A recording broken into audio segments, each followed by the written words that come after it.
రానున్న గోదావరి పుష్కరాలను దేశవ్యాప్తంగా ఆదర్శంగా నిలిచేలా మహాకుంభమేళా తరహాలో అత్యంత వైభవంగా నిర్వహిస్తామని దేవాదాయ శాఖ మంత్రి ఆనం రామనారాయణ రెడ్డి తెలిపారు.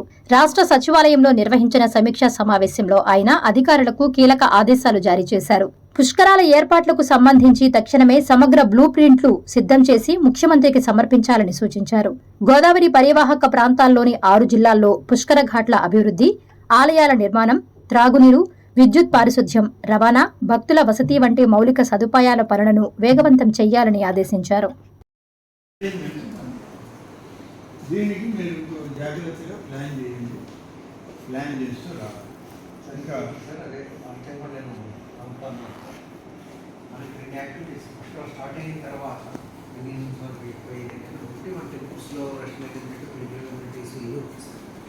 ప్యారలల్గా మనకి 50% అంతే వర్క్లో ఉండేది పెద్ద ప్రధానం మేనేజ్మెంట్ సార్.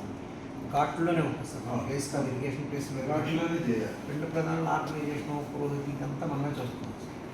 అప్పుడు మనకి పడి 50% టాస్క్ అది సార్. కానీ దానికి సంబంధించి లాస్ట్ అన్నట్టుగా సార్, లాస్ట్ లొకేషన్ ఏంటంటే ముందు మున్సిపల్ అడ్మినిస్ట్రేషన్, పంచాయతీరాజ్ వాళ్ళు పెద్ద ప్రధాన షెడ్యూల్ టేకప్ చేస్తున్నారు సార్. లాస్ట్లో వచ్చినప్పుడు సరిపోకపోతే లాస్ట్ టైం మనకి లాస్ట్లో బదలాయింది మనకి. అది ఒకటి కొంచెం అంటే నేనేమంటానంటే అప్పుడు దాకా ఆగొద్దు సార్. అదే సార్, పిండ ప్రధాన షెడ్యూల్ మనమే చేయాలి. మీకు ఎంత పడుతుంది మీరు ఇచ్చిన ఎస్టిమేట్ ప్రకారం? 5.5.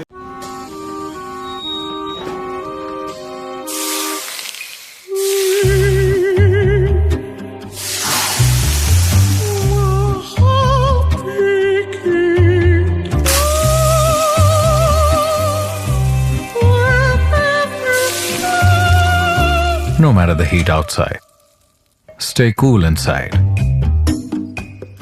with energy-efficient windows from Asahi System Windows.